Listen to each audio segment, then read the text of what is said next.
mío, si no estamos yendo al mismísimo infierno! Argentina, a country located in the southern half of South America, is a land of tango, football, and now a political revolution. At the center of a major political shift in Argentina is Javier Milei, the country's president, whose wild hair, rockstar persona, and chainsaw politics have captivated a nation in crisis. Milei's wild hair has earned him the nickname El Peluca, which means the wig. His rockstar image is no accident. In fact, as a teenager, he was a lead singer of a band named Everest that performed songs by the legendary British rock group, the Rolling Stones. He dances at rallies, yells at opponents, and is not shy from expletives. Javier Milei is very attached to his English mastiffs, so much so that when his original dog Conan died, he paid to have it cloned. He now lives with several Conan clones, all named after famous economists and philosophers, such as Milton Friedman, Murray Rothbard, and Robert Lucas. He often refers to these dogs as four-legged children. During his presidential campaign, Milei would often appear at rallies wielding a chainsaw. This dramatic prop was meant to symbolize his promise to cut government spending and bureaucracy. But it quickly became a meme and a symbol of his radical economic approach.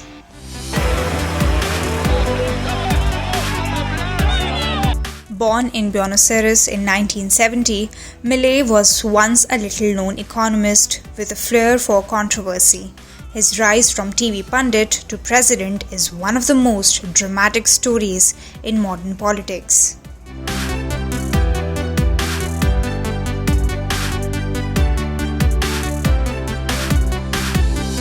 Milei's political journey began in 2021. He founded the party La Libertad Avanza, which in English translates to Freedom Advances.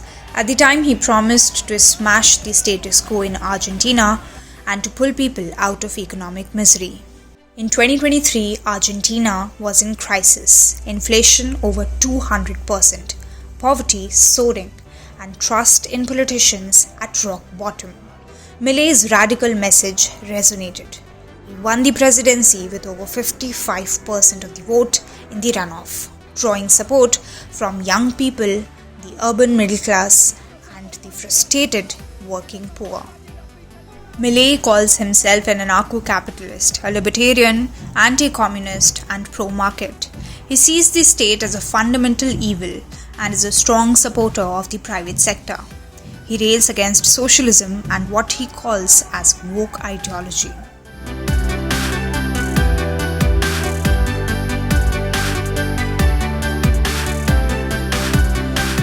Milei wasted no time after coming to power. He slashed government spending by a third, dissolved and merged many ministries, froze public works, and devalued the peso by over 50%. His chainsaw economics cut 30,000 public jobs and wiped out subsidies for energy and transport.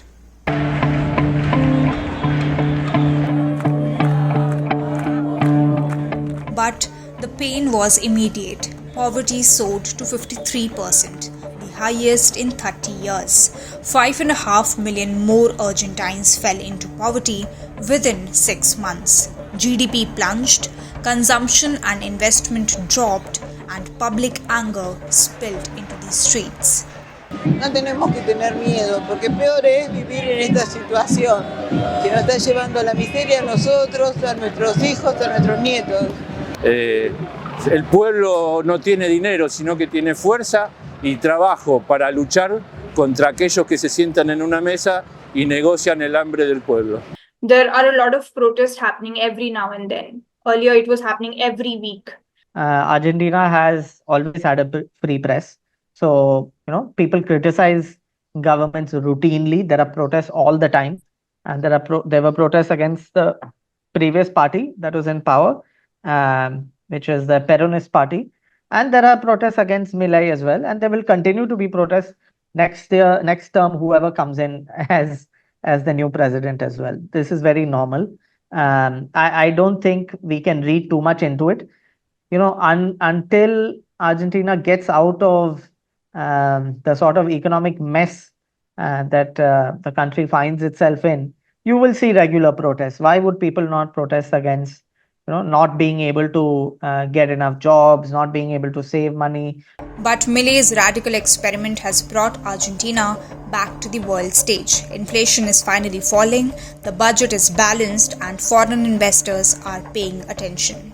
He still is a very popular leader among the youth. Why do you think is the case? I mean, he's not a very popular leader. I would say Latin America has some very popular leaders who, like El Salvador's president has more than 80-90% approval rating. Even Mexico's president has very high approval ratings now. But Argentina, Milei's popularity is about close to 45 to 50%. It's not very high. So he is still supported by a good chunk of people, but there are also enough critics that exist against Milei in Argentina. For the first time in 123 years, Argentina recorded a fiscal surplus in 2024. When Milei took office in December 2023, monthly inflation was at 25%, but the country's monthly inflation rate slowed down to 2.4% in November 2024, the lowest in over 4 years. In 2025, the country's GDP expanded 1.4% in the 3 months through December compared with the previous quarter. According to government data, Argentina's economy grew 2.1% in the last 3 months of 2024.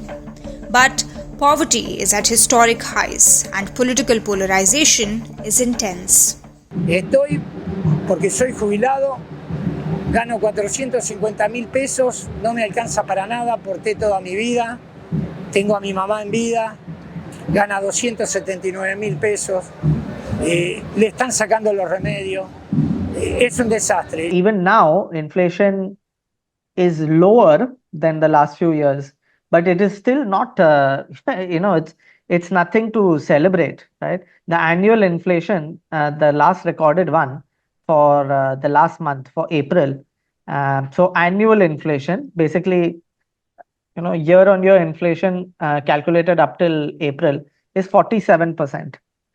Yeah, it's still not gone to a level where people can, feel comfortable about earning and saving in their own currency. So you have a very large US dollar market there. Argentina's economy has been battered for decades. The 2001 recession saw 5 presidents in just 2 weeks.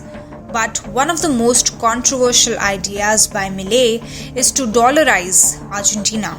It was his campaign promise, but is it even possible? To dollarize, Argentina would need enough US dollars to replace all pesos in circulation. While some experts argue that Argentines collectively hold dollar assets outside the formal system, mobilizing these funds for official dollarization is a big challenge. Dollarization would require eliminating the peso-denominated monetary base and closing or radically transforming the central bank. This indeed will be a huge task. Today, for example, there is a new law in Argentina that says you are allowed to use whatever money you have in US dollars, and the government will not ask you where you got it from. Yeah, that is something that could potentially have quite a big impact, because for decades now, Argentinians don't save in pesos. They save in US dollars because they know that the peso is not very reliable. So if we can actually get people to start using all that money that they've saved in US dollars, the government estimates that would be add up to about $270 billion. Just to give you a comparison of the scale of that, the latest loan that Argentina got from the IMF is worth $20 billion. Yeah. So just people's savings in USD is, $270 billion. Yeah. Argentina's economy heavily relies on agro exports.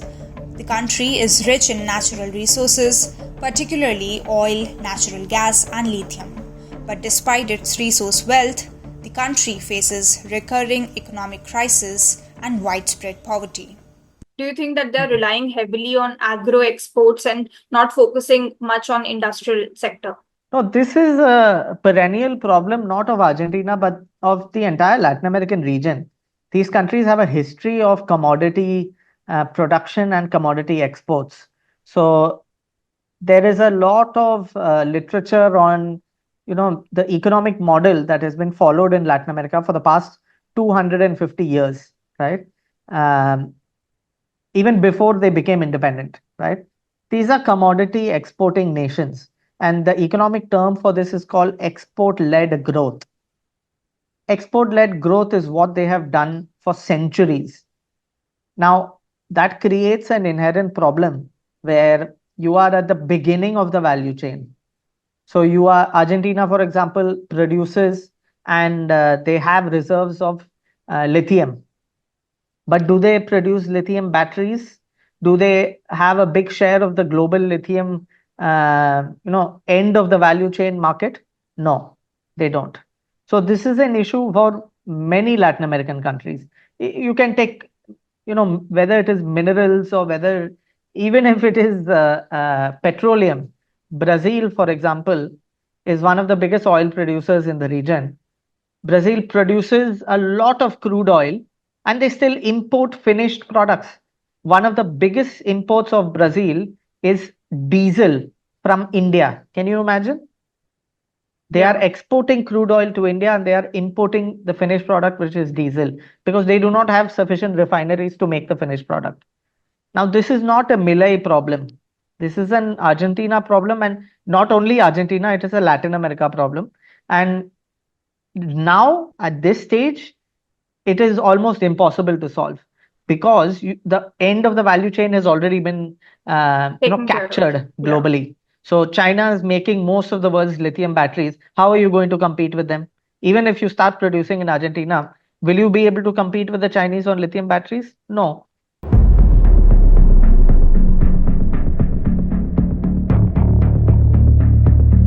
Milei is known for his radical libertarian positions. During his campaign, he publicly supported the idea of legalizing the sale of human organs, arguing that voluntary transactions for organs should not be restricted by the state.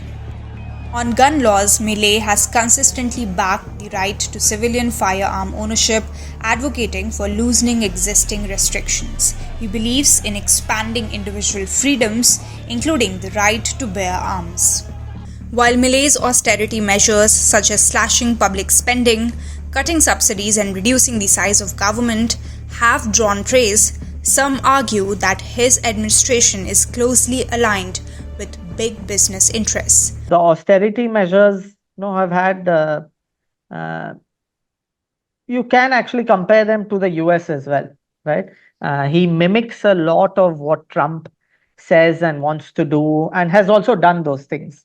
For example, I don't know if you have seen this. Argentina has recently said that they will withdraw from the WHO. Yeah, he made this announcement very recently during the visit of the US Secretary of Health, Robert Kennedy, in Argentina. So things like this have made headlines not only in Argentina but abroad as well. So even the number of ministries, he cut the number of ministries almost by half, and that has helped save a lot of government spending. But to be honest, he has cut the ministries by half, but the amount of work and the amount of spending is not cut by half, right? Because 4 ministries have been subsumed into one ministry, but that one ministry still does the work of the 4 ministries that existed in the past. Milei is also skeptical of climate change policies. He opposes abortion and wants to limit sex education.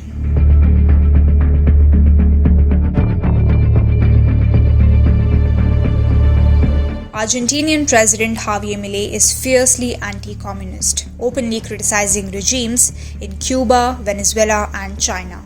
He has refused to join BRICS, distancing Argentina from China and strengthening ties with the US and Israel. we have seen him commenting that yes, he opposes China's communism, but at the same time, he wants to continue trade with them. Politically, Milei is extremely clear. Yeah, there is no doubt about what his stance is. He keeps talking about it very openly. He is extremely aligned to the US. That is his first priority. Yeah.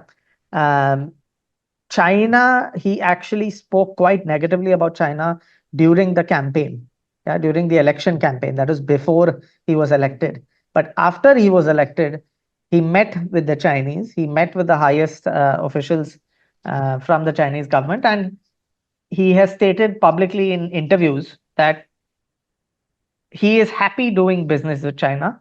And he has even gone on record to say he doesn't mind doing business with China because they do not expect anything in return. It's a purely transactional relationship. They know what Argentina can offer, and Argentina knows what China can offer, and there is a clear exchange. Yeah. So he's happy dealing with the Chinese as well. Now, just to give you an idea, though, China is by far Argentina's uh, largest trading partner. Actually, Brazil as well used to be one of the largest trading partners, but outside the hemisphere, China is the largest. So he does not have much choice either, right? You cannot upset a trading partner as big as China and investor, right? When it comes to BRICS and even India, see, Argentina has made it very clear from before his election, after beginning their term, that they do not want to be associated with BRICS. This came into the news cycle because the previous government, the previous Argentine government, accepted and said they would like Argentina to be one of the members of BRICS, right? And in fact, that was proposed by Brazil at the time. Now, since then, it has been quite even to the BRICS members that Argentina is not going to join, and it's just simply not part of their priorities. And to be honest, I do not see what BRICS would get from Argentina either, because it's not a country that they can do too much with from a global financial point of view. For example, through the BRICS Bank, I don't think they could actually loan money to Argentina. Israel has had the Jewish community, more than anything, has had a lot of influence in Argentina, and so has the Arab community. So one of the former presidents of Argentina is a Syrian, so as in a Syrian Argentine, right? He's of Syrian ethnicity. He was an Argentine president. His name was Carlos Menem. So the Arab and Jewish communities have always had a good amount of influence in the country. And there is one very specific issue because of which Argentina has actually spoken, the Argentine ambassador in India has spoken very openly about this to the press in India. They are probably the only country in Latin America that have been the victims of terrorism from cross-country terrorism, right? So there was a terrorist group linked to Iran that did a bombing in Buenos Aires in the Jewish community building, right? So that was bombed in Buenos Aires.